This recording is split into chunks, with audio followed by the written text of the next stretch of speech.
commencement with South Nursey-Bray.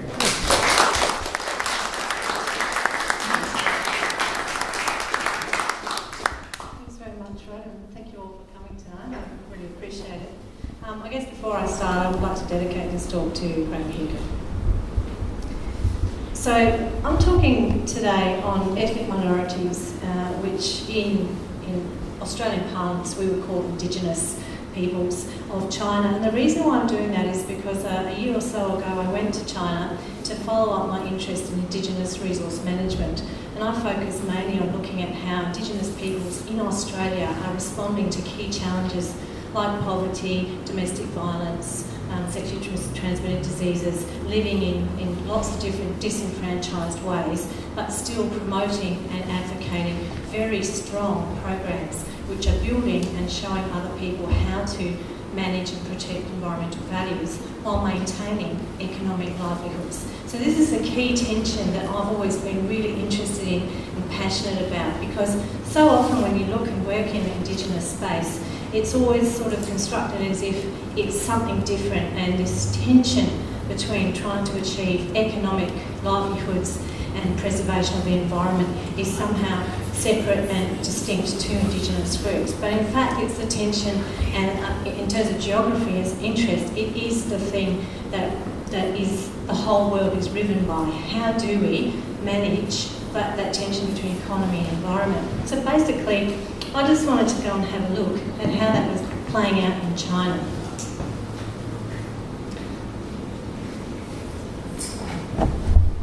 So this was a very lovely view from my hotel room. I just wanted to share it with you because we got there at midnight from the bus and sort of woke up the next morning and there it was, what you would call very typical, stereotypical China, the China I wanted to see. It isn't the China that is the composite reality, but it is the one that was very satisfying to me at 6 o'clock in the morning that day. Basically, the people I wanted to look at, and that particular village there is an ethnic village. It's a Bai community, B-A-I. It's a small Chinese community that live in that region and live what we would call in Australia an Indigenous way of life. They're living in particular ways, have particular customs, and operate in certain ways. So this is a group of women, ethnic women in a particular village as well. Let me give you a bit of context about who ethnic minorities are. China is basically consistent of 55 ethnic groups. The predominant group is the Han people, and in fact 90% of China's population is composed of the Han people, the people that mostly we would meet.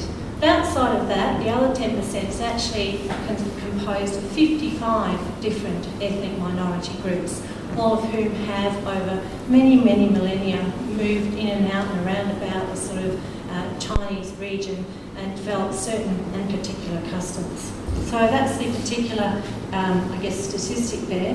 In terms of the definition, I think it's always good to start with a definition. Definition from the Chinese government of an ethnic minority or an ethnic group is a historically constituted community of people having a common territory, a common language, a common economic life, and a common psychological makeup which expresses itself in a common culture.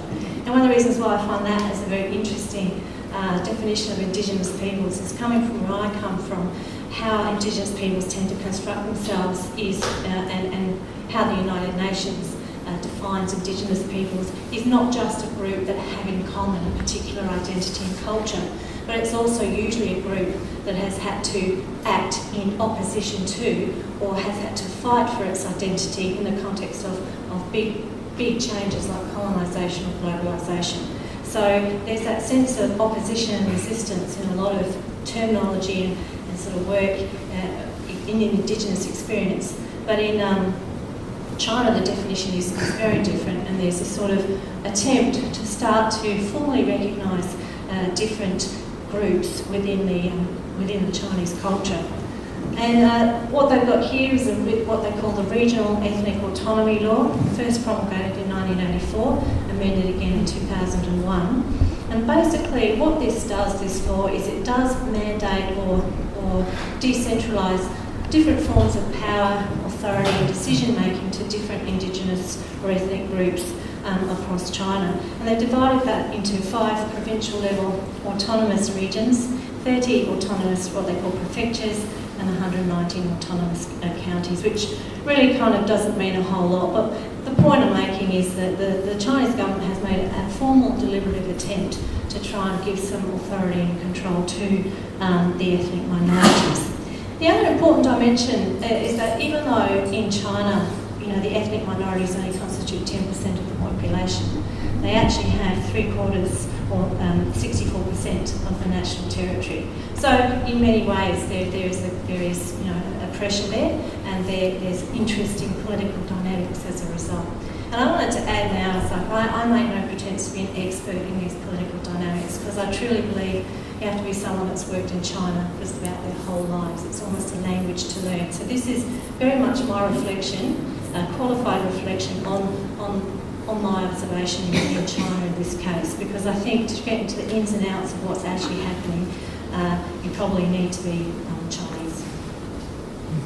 So the area that I actually went to was the Yunnan province. So the Yunnan province is actually quite nice because it's very close to Vietnam, so the food is a fantastic fusion of all sorts of cultures and cuisines. And Kunming is the city that I stayed in, and then where the villages that we visited, that my photos are from, are a bit further north to that, an overnight bus ride.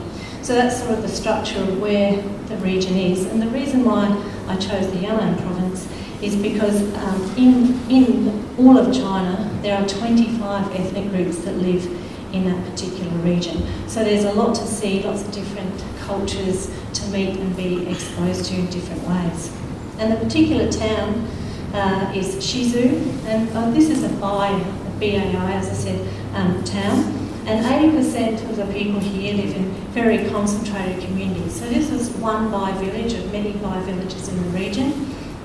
And it was as part of the Dali Autonomous Prefecture. So Dali is a much bigger village close by that I'll show you a photo of later on. It's in fact a very famous village because it's UNESCO listed. So a lot of tourists go there and admire the beauty of the village and the actual place.